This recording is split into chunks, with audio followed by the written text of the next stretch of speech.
রাজধানীর নয়াপল্টনের নাইটেঙ্গেল মোড় থেকে ফকিরাপুল মোড় পর্যন্ত রাস্তা ব্যারিকেড দিয়ে বন্ধ করে রেখেছে পুলিশ।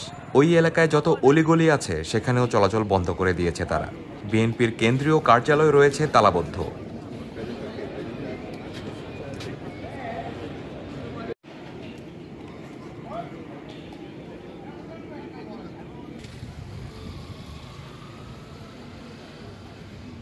এই এলাকায় সন্দেহভাজনদের তল্লাশি করছে পুলিশ।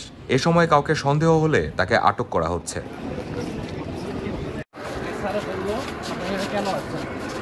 স্যার আমি দেখতে আসছি, তো আপনার মোবাইল দেখি, তো মোবাইলটা চেক করে উনি বলে ঠিক আছে আপনি এখান থেকে চলে যাবেন। তো আমি একটা ভিডিও করতেছিলাম যে এই ভাইয়ের আমাদেরকে মোটামুটি সেভের ভিতরে রাখতে হতো। তো আপনার নাম পরিচয় কি? আপনি আমার কলেজ রহমতুল্লাহ, আমি গার্মেন্টস শ্রমিক।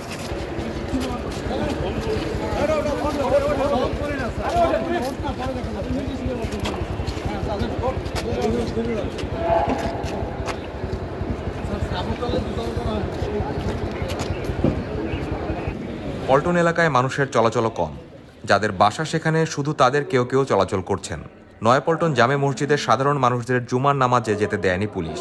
তাদের পাশের অন্য কোনো মসজিদে যেতে বলা হয়েছে।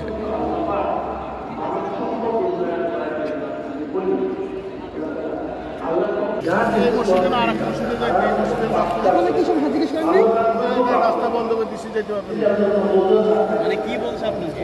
রাস্তা বন্ধ করে দিচ্ছি, এটা যেতে পারবেন না, ওই পারে মসজিদে যাবেন এই মসজিদে ঢুকতে দেবে না? না, আমাদের মহল্লা থেকে আমরা যদি মসজিদে নামাজ না পড়তে পারি।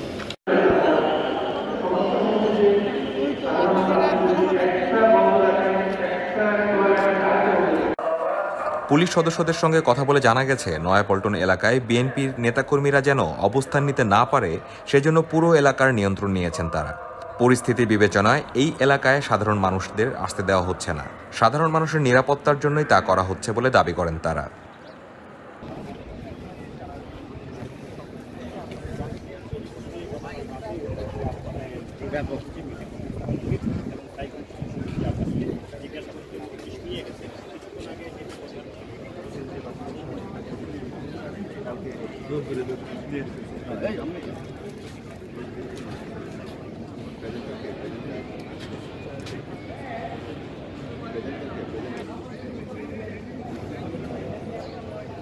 যদি একটু জানিয়ে রাখি।